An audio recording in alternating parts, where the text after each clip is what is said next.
This is Trader Kane. This year, he set the record for the highest payout in prop firm history, making over 1.8 million, and he's also an ICT trader. The question lied, what is his strategy and how did he do it? Well, ask no further, because I searched Ron Ride through Twitter, YouTube, and podcasts, and I found it. In this video, I'm not only going to give you his entire trading strategy, which you can backtest today, but towards the end of this video, I'm going to give you a step-by-step trading plan so you can start seeing results and hopefully pass your first funded accounts and hopefully make your first $10,000. This video is not for me. I already have my own strategy and I have made well over 6 figures in payouts. Not 7 figures yet, but I'm getting there, and so are my students seeing results as well. So this is for you guys who may not yet have a model yet, and hopefully by the end of this video, this could be the missing link that you need to hopefully start finding consistency. If you guys haven't already, make sure you guys are following me on Instagram at Arkhamtrades. Thank you. We're going to be calling this model the Trader Kane SMT model, and this model is actually more simpler than I thought, and it only requires 4 steps. The first step would involve a sweep of liquidity of an old 4-hour high. So in this schematic, we have 2 depictions. As we can see to the left, one is a sweep of a prior high followed by a drop to the downside. The other is what this looks like on a 4-hour perspective. So the first thing we want to be looking at on the 4-hour is identifying old highs and old lows as areas of liquidity. Following the sweep of the old 4-hour highs or lows, we want to be looking for some type of SMT divergence. If you don't know what an SMT divergence is, well, it's very simple. It's when we have 2 correlated markets. One takes out an old high or low and the other one doesn't. Best example of SMT divergences is between the Nasdaq and the S&P 500. The first chart here is the Nasdaq and the second chart here is the S&P 500. As we can see, the Nasdaq comes higher to take out this previous high, yet the S&P fails to take out that same high.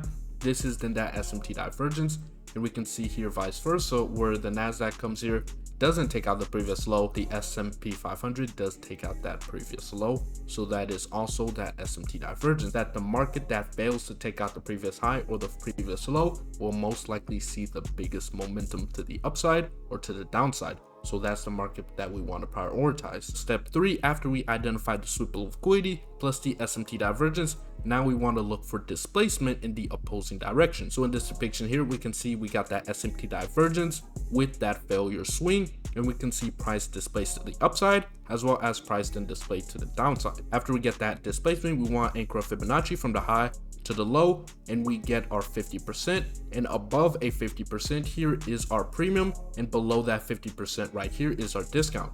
When we're longing inside the marketplace, we want to be longing inside of a discount level, and when we're shorting the marketplace, we want to be shorting inside of a premium. So after we got that liquidity sweep at these highs, followed by this break lower with that S&T, we want to be looking for some type of retracement back into a premium or discount level before then seeing a continuation to the upside. This would then be our entry, and we can also use it in alignment with things like fair value gaps, order blocks, and the OTE. We'll talk about that later on, but for the most part, this is what we want to be identifying. So essentially, last but not least, step 4, this is where we get our standard deviations as a frame of targeting. If you guys are unaware of standard deviations, here are my Fibonacci levels. So as we can see, we have the 0, 1, and then the negative from 0.5 all the way down to 0.2. You guys can just screenshot this and put it on your charts. We want to anchor our standard deviation levels from the previous low right here to the high that created that SMT divergence, or this previous high right here to the low that created that SMT divergence,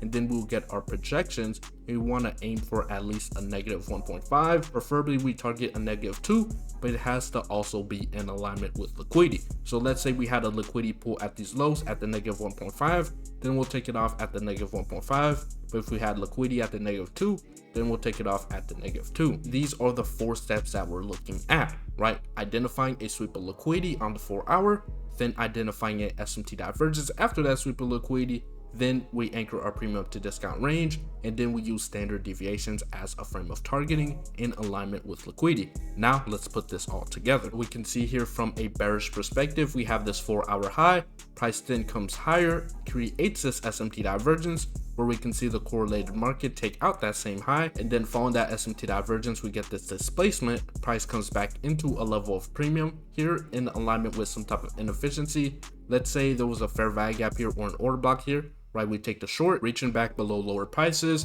in alignment with liquidity. which is at this -2 standard deviation. Then we can look at this bullish perspective where it had this push lower. Price then creates that SMT divergence where that correlated market took out this low, yet this one didn't take out that low. Then we got that breaker structure to the upside with displacement. We came back into a level of discount here in alignment with some type of inefficiency, let's say fair value gap or order block here, to reach back higher prices with the standard deviation -2%, just like so. Anchor our Fibonacci from this low to this previous high as our standard deviation levels, because this is the previous high before then taking this low, which created the SMT. So this is going to be the standard deviation level, and obviously standard deviation level right here would be this low before we come back into this high, which created that SMT, just like so. I'm going to go into the charts here and I'm going to give you guys some examples and show you guys how to properly backtest this model, as well as towards the end of the video, I'm going to give you a step-by-step trading plan to hopefully you guys can start using in your own trading and hopefully find results. Me and my brother SpecTrades have come together and launched Spark Trade University. Coming from humble beginnings, trading has changed our lives and we're able to escape poverty and now live a life of abundance in only 1 year. If we could do it, everyone watching this video can do the same, and it does not have to take long. And that's why we developed a framework that anyone can use inside of Spark Trade University that gives them the same results that we got, if not even better. And we want to hold every student's hand inside of Spark Trade University until they are profitable.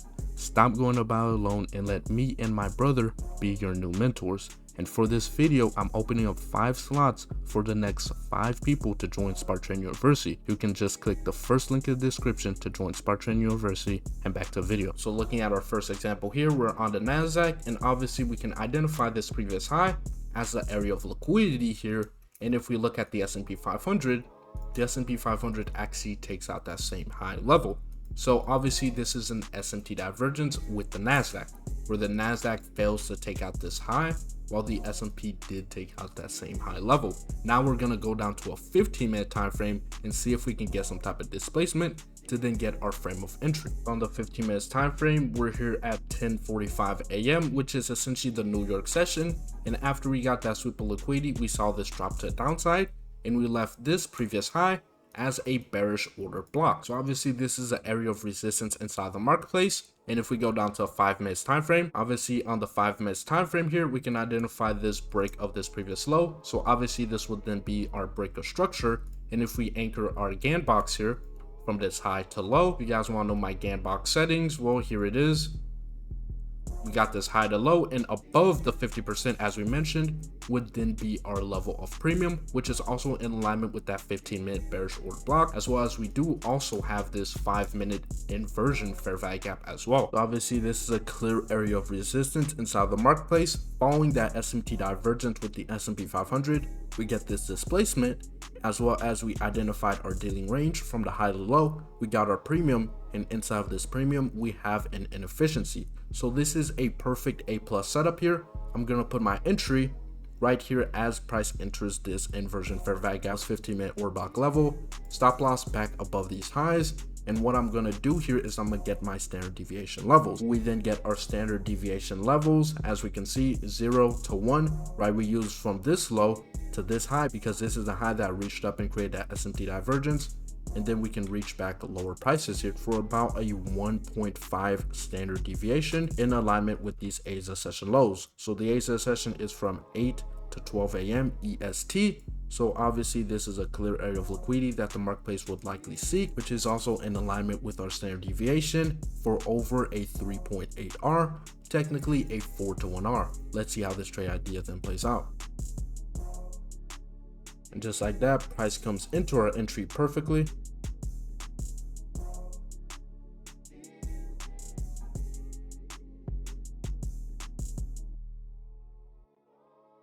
And then we reach all the way down here into our take profit zone with that negative 1.5 standard deviation in alignment with that Asia session liquidity.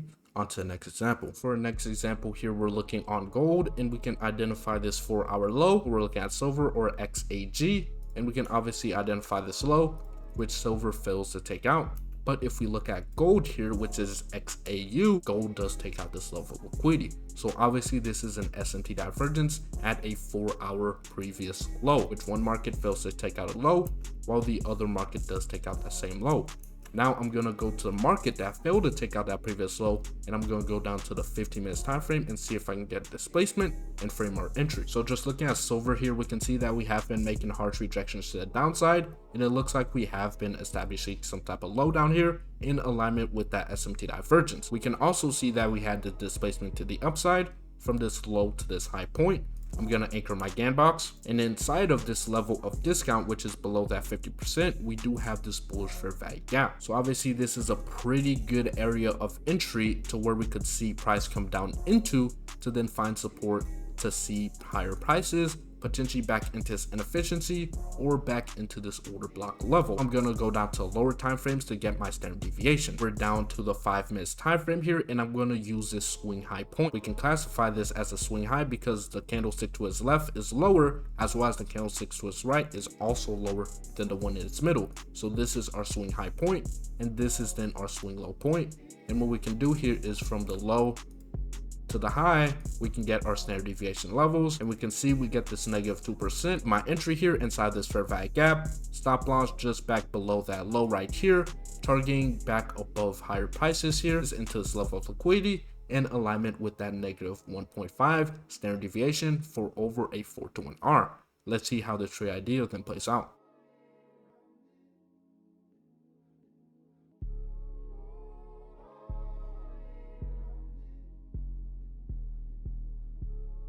And just like that, we see that reversal reaching back into its highs for over a 4-to-1 R. On to the next example. Next example here, we're looking at GBPUSD, and we can identify this high point on GBPUSD, which we obviously failed to take out. But if we look on EURUSD, this is the same high point that Euro did then take out.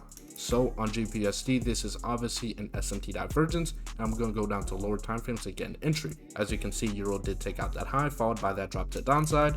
GBPUSD didn't even come close. So after again that SMT plus the displacement to the downside, I can anchor my GAN box from the high to low, and we get our 50% zone, and above that 50% is a premium level, which is also in alignment with this imbalance. So I'm going to put my entry here just above the 50% of this premium level, stop loss just back above the high of body, as well as from this SMT high to this SMT low, I can get my standard deviations. I'm going to anchor my take profit here just back below here in this negative 2.5 for over a 2-to-1 R, and let's see how this trade idea then plays out. Price then comes back into our entry perfectly,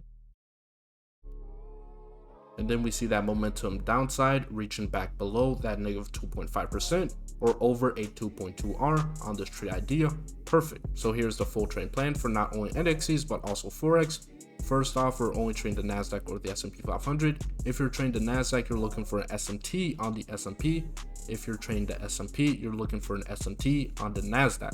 And we're only trading between 9:30 to 11:30 a.m. EST for the New York session, or the 3 to 5 a.m. EST for the London session. And we're taking one trade per session. So one trade during London or one trade during New York. And we're looking at the 4-hour, 15 minutes, and 5 minutes time frame and risking 0.5% on a futures prop firm. And if you're trading Forex, you want to be trading gold and silver or EU and GU, and we're trading between 7 a.m. to 11 a.m. EST New York session or 3 to 5 a.m. EST London session, taking one trade per session, time frames 4-hour, 15 minute, and 5 minute, risking 1% if you're trading on a Forex prop firm. So that's gonna be it. I hope this video was very insightful. Make sure you guys hit that like, subscribe, and comment what you guys want to see next. And if you guys want to join Spark Trading University, that's me and my brother Spec Trade's private mentorship. That's gonna be a first link in the description. I'm Arkham. Be safe.